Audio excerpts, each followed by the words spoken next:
The rain hammered against the windows of the penthouse overlooking Central Park, creating a rhythm that matched Victoria Hayes's racing heartbeat. She stood in the marble-floored living room of her father's Upper East Side residence, staring at the contract on the mahogany table before her. The document was simple in its complexity, a marriage agreement that would bind her to Alexander Duke Wellington, a man she had met only twice in formal charity events. Her father, Richard Hayes, paced behind her, his expensive Italian shoes clicking against the floor. Richard had built Hayes Financial Group from nothing, but recent market crashes and poor investments had left the company vulnerable. The Wellington family's backing was the only thing standing between them and complete ruin. Victoria picked up the pen, her fingers trembling slightly. She was 28 years old, educated at Columbia, and had spent the last 5 years building her own career as an art curator at the Metropolitan Museum. This marriage would change everything. Alexander Wellington was 42, never married, and known throughout Manhattan's financial district as ruthless and calculating. The media called him the Duke, not because of any royal lineage, but because of the way he commanded respect and fear in equal measure. Richard stopped pacing and placed a hand on her shoulder. His voice was heavy with desperation and guilt when he spoke. He told her she didn't have to do this, that they would find another way. But Victoria knew the truth. There was no other way. The creditors were circling, and her younger brother's medical bills from his accident last year had drained what remained of their reserves. What her father didn't know, what nobody knew, was that Victoria had her own reasons for accepting this arrangement. 5 years ago, she had witnessed something during her time working in Boston, something involving the Wellington family's business practices that could expose corruption at the highest levels. She had kept silent, built her life in New York, and tried to forget. But fate had brought her back into their orbit. She signed the document with steady strokes, sealing her future. The wedding was scheduled for 3 weeks from today at the historic St. Patrick's Cathedral.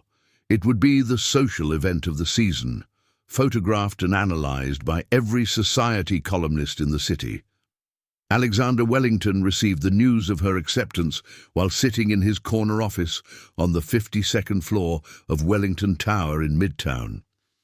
His assistant delivered the signed contract, and he reviewed it with the same cold efficiency he applied to all his business dealings. Victoria Hayes was beautiful, educated, and came from a respectable family despite their current financial troubles. On paper, she was the perfect choice for a wife who could navigate the social requirements of his position while staying out of his way professionally. What Alexander didn't know was that Victoria Hayes had spent the last 3 weeks researching everything about him and his family's business empire. She had accessed old files, spoken to former employees, and pieced together a pattern of offshore accounts and questionable transactions. She wasn't entering this marriage as a naive victim of circumstance. She was entering it with knowledge that could either protect her or destroy them both. The next 2 weeks passed in a blur of wedding preparations, dress fittings, and carefully orchestrated meetings between the two families. Victoria met Alexander 4 more times, each interaction formal and distant. He was handsome in a severe way, with dark hair graying at the temples and ice-blue eyes that seemed to calculate the value of everything they observed. His conversation was polite but minimal, focused on logistics rather than getting to know her as a person.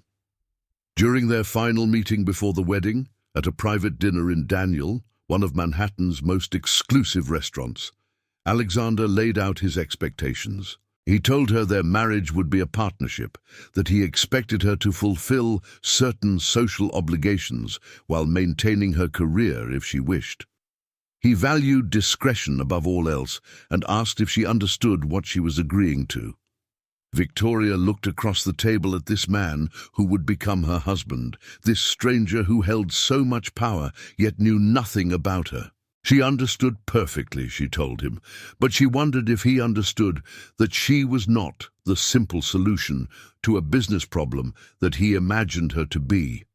As they left the restaurant that evening, photographers captured them together for the first time, the image appearing in the society pages the next morning with headlines about Manhattan's most anticipated wedding. Neither of them smiled in the photograph, and perceptive readers might have noticed the careful distance they maintained even while standing side by side. St. Patrick's Cathedral stood magnificent on Fifth Avenue, its Gothic spires reaching toward a crisp November sky. Inside, white roses and orchids adorned every surface, their fragrance mixing with the scent of old incense and polished wood. 400 guests filled the pews, representing the cream of New York's financial and social elite. Everyone who mattered in Manhattan had received an invitation, and everyone had accepted. Victoria stood in the bride's room, looking at her reflection in the full-length mirror. The wedding dress was a masterpiece of French lace and silk, custom designed by Vera Wang herself. It hugged her figure before flowing into a cathedral train that would require 2 attendants to manage. Her dark hair was swept into an elegant updo, and the Wellington family's diamond necklace, alone for the occasion, glittered at her throat. Her mother fussed with the veil, tears streaming down her face. Emma Hayes had always dreamed of this moment, though perhaps not under these circumstances.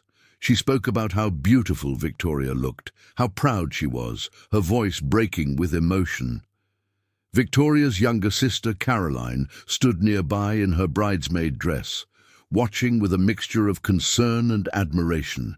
Caroline approached after their mother left to take her seat. She asked Victoria quietly if she was sure about this, if she was truly okay with marrying a man she barely knew. Victoria turned to face her sister, this 24-year-old who still believed in fairy tales and true love. She told Caroline that sometimes life required difficult choices, that this was what needed to be done for their family. What Victoria didn't tell her sister was about the manila envelope hidden in her apartment, filled with documents and photographs that detailed the Wellington Empire's darkest secrets. She didn't mention the encrypted USB drive sewn into the lining of her going-away bag, containing financial records that could bring down not just Alexander, but dozens of powerful men across the country. This marriage was protection as much as it was sacrifice. The organ music swelled, signaling the ceremony's beginning. Victoria's father appeared at the door, distinguished in his tuxedo, despite the strain visible in his face. Richard offered his arm, and she took it, feeling the slight tremor in his hand. They walked together to the cathedral's entrance, where the massive doors stood ready to open. Alexander Wellington waited at the altar, standing with military posture beside his best man, his younger brother Marcus. Alexander wore a custom Tom Ford tuxedo, every detail perfect, every hair in place. His expression revealed nothing as the doors opened and the bride appeared. He watched Victoria approach with the same measured gaze he used in boardroom negotiations, analyzing and assessing. The procession down the aisle felt endless. Victoria was aware of every eye on her, every whispered comment, every smartphone secretly recording, despite the no photography policy. She recognized faces from the society pages, hedge fund managers, real estate moguls, political figures, and old money families whose fortunes predated the Civil War. This was the world she was marrying into. A world where appearance was everything and secrets were currency. When they reached the altar, Richard lifted Victoria's veil and kissed her cheek before placing her hand in Alexander's. The touch sent an unexpected jolt through her, Alexander's hand warm and firm around her own. For the first time, she looked directly into his eyes and saw something flicker there, something almost like curiosity before the mask of indifference returned. The Archbishop began the ceremony, his voice echoing through the cathedral's vast space. He spoke about the sanctity of marriage, about commitment and partnership, words that felt hollow given the business arrangement that had brought them here. Yet as Victoria, recited her vows. Promising to love and honor this man she barely knew, she felt the weight of what she was doing settle over her like a physical force. Alexander's vows were delivered with his characteristic precision, each word clear and measured. When he slipped the platinum wedding band onto her finger, his hands were steady, showing none of the emotion that Victoria fought to hide.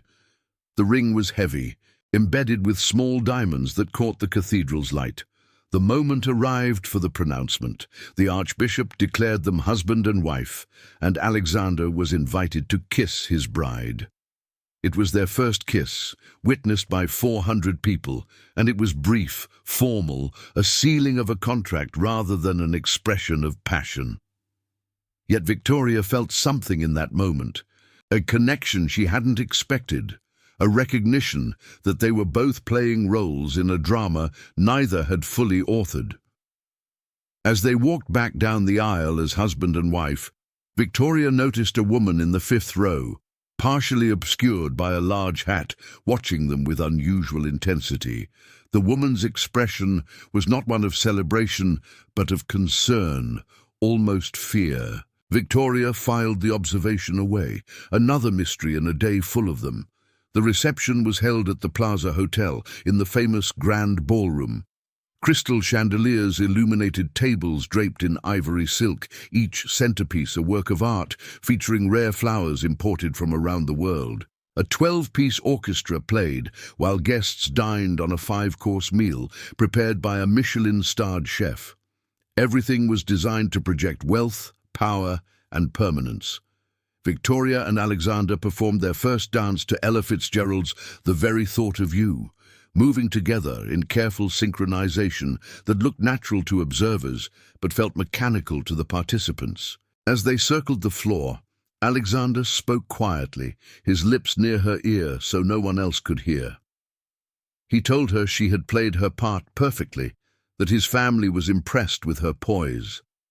Victoria responded just as quietly, thanking him while thinking about the secrets she carried, wondering how long this performance could continue before the truth demanded its reckoning. The Wellington estate in Greenwich, Connecticut, was a 40-minute drive from Manhattan, though it felt like entering a different world entirely. The property sprawled across 15 acres, with the main house, a Georgian colonial mansion built in 1928, commanding a hill that overlooked Long Island Sound. Ancient oak trees lined the private drive, and immaculately maintained gardens surrounded the residence on all sides. Alexander's driver brought them to the estate late in the evening after the reception. Victoria had changed from her wedding dress into a cream-colored suit, though she still wore the Wellington diamonds. As they pulled through the security gates, she observed every detail. The cameras mounted discreetly on stone pillars, the security staff patrolling the perimeter, the sensors embedded in the landscaping. This wasn't just a home, it was a fortress. The mansion's interior was exactly what Victoria had expected, old money elegance mixed with modern luxury. Marble floors stretched across the entrance hall, a grand staircase curved upward to the second floor, and original oil paintings by American masters hung on walls covered in silk fabric. Everything was tasteful, expensive, and designed to intimidate. Mrs. Patterson, the estate's head housekeeper, greeted them at the door. She was a woman in her 60s with steel-grey hair and the bearing of someone who had served the Wellington family for decades. She welcomed Victoria formally, explaining that the staff had prepared the West Wing suite for her use. Alexander's suite was in the East Wing, Mrs. Patterson explained, looking at neither of them directly as she detailed the arrangement. So they would maintain separate bedrooms, separate lives even within the same house. Victoria had expected as much. But hearing it stated so matter-of-factly drove home the reality of what this marriage actually was. Alexander excused himself immediately, claiming he had work to review in his study, leaving Victoria to follow Mrs. Patterson upstairs alone. The West Wing suite was beautiful and impersonal, decorated in shades of blue and cream that reminded Victoria of an expensive hotel. The bedroom featured a four-poster bed, antique furniture and French doors that opened onto a private balcony overlooking the gardens. An adjoining sitting room provided space for reading or working, and the bathroom was larger than her entire bedroom in her previous apartment. Mrs. Patterson showed her where everything was located, mentioning that Victoria's belongings from her Manhattan apartment had already been moved and unpacked. The housekeeper asked if there was anything she needed, and Victoria, exhausted from the day's performance, asked only for tea. When she was finally alone, she sank into the armchair by the window and allowed herself to feel the full weight of what she had done. She had married a man she didn't love, moved into a house that would never feel like home, and entered a family whose secrets she knew but whose trust she had not earned. The logical part of her brain reminded her why this was necessary. Her father's company was safe, her family's reputation protected, and she was now positioned to understand the full scope of the Wellington operations. But another part, the part she tried to suppress, whispered that she had sold herself, that no amount of strategic justification made this anything other than what it was. The first 2 weeks at the estate established a pattern that would define their coexistence. Alexander left for his office in Manhattan every morning at 6:30, driven by his security team, and rarely returned before 8 in the evening. Victoria spent her days establishing her own routine. She continued her work with the Metropolitan Museum remotely, using a spare room as an office, and began familiarizing herself with the estate and its rhythms. She discovered that the Wellington household operated with military precision. Breakfast was served at 7, lunch at 1, dinner at 8. Regardless of whether anyone was present to eat it, the staff moved through the house like ghosts, always present but never intrusive, maintaining the property with obsessive attention to detail. Victoria counted 15 full-time employees, housekeepers, gardeners, security personnel, a chef, and various assistants whose exact roles remained mysterious. On her 4th day at the estate, Victoria began exploring the mansion more thoroughly. Alexander had told her she had access to everywhere except his private study and the basement level, which housed security systems and storage. She wandered through rooms that seemed frozen in time, a formal dining room that could seat 30, a library with floor-to-ceiling shelves holding thousands of books, a music room with a grand piano, and a conservatory filled with exotic plants. In the library, she found photograph albums documenting the Wellington family history. She saw pictures of Alexander as a child, stiff and formal even then, standing beside parents who looked as cold as the marble statues in their garden. His younger brother Marcus appeared in later photos, always smiling. Always more relaxed than Alexander ever seemed to be. There were images of family gatherings, charity events, and business celebrations, all carefully curated to project success and unity. One photograph caught her attention. Alexander at perhaps 25, standing beside a young woman with auburn hair and a genuine smile. They were at some kind of outdoor event, and for once, Alexander's expression was unguarded, almost happy. Victoria wondered who the woman was, what had happened to her, and whether Alexander had ever actually loved anyone. Her evenings with Alexander were brief and formal. They would have dinner together in the smaller dining room, attended by staff who served each course silently. Conversation focused on neutral topics, her work at the museum, news from the art world, occasional questions about her family. Alexander never discussed his business, never asked personal questions, never showed interest in anything beyond the surface. It was like dining with a polite stranger every night. But Victoria was patient, and she was observant. She noticed things. The way Alexander's jaw tightened when his phone rang at certain times, the files he carried home marked confidential, the late-night calls he took in his study with the door closed. She noticed that his brother Marcus never visited, that his mother called weekly, but the conversations were always tense, that certain names mentioned by staff made him go silent. On the 15th night, something changed. Alexander came home earlier than usual, at 6 instead of 8, and he looked different. His tie was loosened, his face showed actual emotion, frustration, maybe anger. He found Victoria in the conservatory, where she had been reading among the orchids. He asked if they could talk, really talk, and she agreed, curious about what had broken through his careful control. They sat in the library, and Alexander poured himself a scotch, something she had never seen him drink at home. He told her that his business was facing challenges, that certain irregularities had been discovered in their offshore operations, that investigations were beginning. He didn't give details, but Victoria's pulse quickened. Was this connected to what she had discovered? Were the secrets beginning to surface on their own? Alexander asked her, directly for the first time, why she had agreed to this marriage. He said he understood her father's reasons, but he wanted to know hers. Victoria looked at this man who was her husband, but not her partner, this stranger who was now vulnerable in a way she hadn't witnessed before. She told him the truth, or part of it, that she wanted to protect her family, that she believed in fulfilling obligations, that she hoped they could build something real, even from artificial beginnings. What she didn't say was that she was terrified, that she carried knowledge that could destroy him, that every day in this house felt like walking a tightrope above an abyss. She didn't say that she had begun to see him as more than a target, that his loneliness mirrored her own, that she wondered what might happen if they both stopped pretending. Alexander studied her face for a long moment, searching for deception or honesty. Then he did something unexpected. He thanked her for her candor and suggested they try to make this arrangement work as genuine partners, not just legal spouses. He couldn't promise love or passion, but perhaps they could build mutual respect and trust.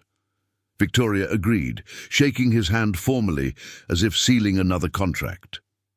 But as she walked back to her suite that night, she felt the weight of her deception growing heavier. Trust required honesty, and she was living a lie that grew more complicated every day. 3 months into the marriage, Victoria's carefully constructed double life was becoming increasingly difficult to maintain.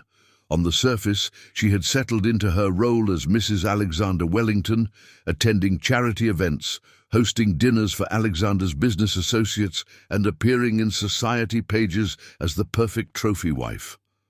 Underneath, she was conducting her own investigation, piecing together evidence that the Wellington Empire was built on financial crimes that stretched back decades.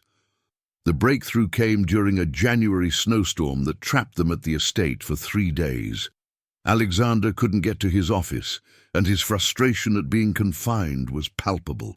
He spent hours in his study, on conference calls that Victoria could hear through the walls, his voice rising in anger as whatever crisis he was managing intensified. On the 2nd day, he emerged looking exhausted, his usual control visibly fraying. Victoria had been working in the library, cataloguing a collection of pre-Columbian artifacts for the museum's upcoming exhibition. Alexander found her there and, perhaps driven by cabin fever or stress, actually sat down and talked to her like a real person for the first time. He asked about her work, listened to her explanations about Mayan pottery, and even asked intelligent questions that suggested genuine interest. As the afternoon wore on and the snow continued to fall, their conversation deepened. Alexander spoke about his childhood in this house, about parents who valued achievement above affection, about the pressure of inheriting an empire he never asked for. He told her about his father, Arthur Wellington, who had died 5 years ago, leaving Alexander to manage both the legitimate businesses and the complicated offshore structures that his father had created. This was the opening Victoria had been waiting for, but now that it had arrived, she felt conflicted. She asked carefully about those offshore structures, framing her questions as innocent curiosity about how his business operated. Alexander, perhaps too stressed to maintain his usual guardedness, explained more than he should have. He described shell companies in the Cayman Islands, partnerships with foreign entities, transactions that existed in legal grey areas. He didn't call it criminal, but Victoria recognized what she was hearing: money laundering, tax evasion, and fraud on a massive scale. But Alexander also revealed something she hadn't expected. He hated it.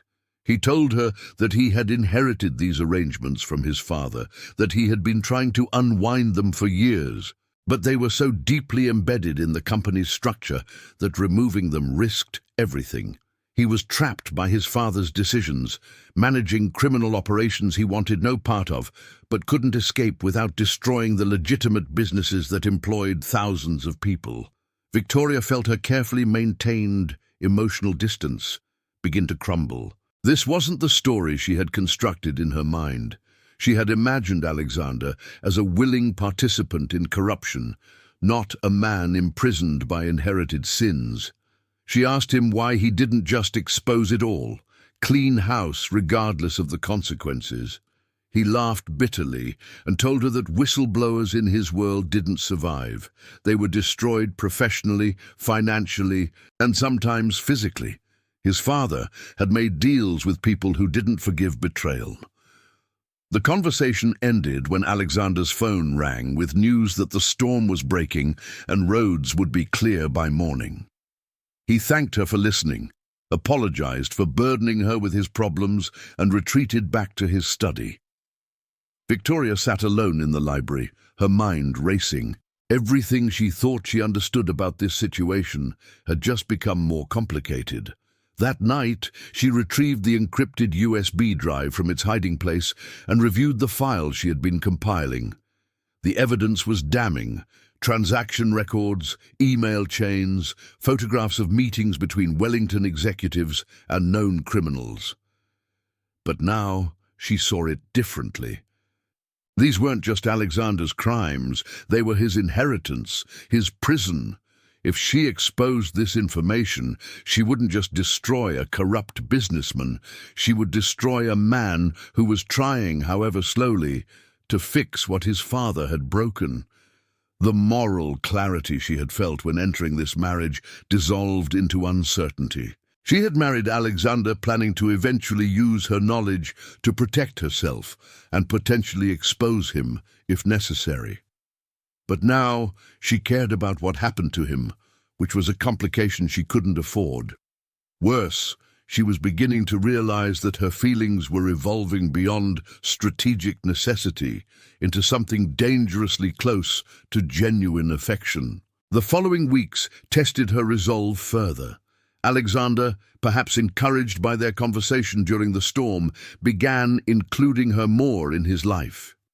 He asked her opinion on business matters that didn't involve the illegal operations, trusted her to handle more significant social obligations, and occasionally showed glimpses of humor and humanity that made her see the person behind the carefully constructed persona. In early February, Alexander's mother, Catherine Wellington, visited the estate for the first time since the wedding. Catherine was 72, elegant and as cold as the February wind. She inspected Victoria like a piece of furniture Alexander had purchased, asking pointed questions about her background, education, and intentions. Over lunch in the formal dining room, Catherine made her expectations clear. Victoria's job was to produce an heir, maintain appropriate social connections, and never embarrass the Wellington name. Victoria endured the interrogation with practiced grace, but she noticed something interesting. Alexander defended her. When his mother criticized Victoria's family's financial troubles, Alexander cut her off sharply, reminding Catherine that the Hayes family had built their business honestly, unlike some others he could mention. The comment hung in the air heavily, and Catherine's expression turned ice-cold. She left shortly after, and Alexander apologized for his mother's behavior. That evening, Victoria asked Alexander about the tension with his mother. He revealed that Catherine had known about his father's criminal operations and had helped conceal them. She believed the family's wealth and position justified any methods, and she viewed Alexander's attempts to reform the business as weakness and betrayal. His mother had opposed his marriage to Victoria, calling her an outsider who couldn't be trusted with family secrets. The irony wasn't lost on Victoria. Catherine was right to distrust her, just not for the reasons his mother imagined. But the conversation also revealed how alone Alexander was. His mother opposed him. His business associates were complicit in crimes he wanted to escape, and he had married a stranger out of practical necessity.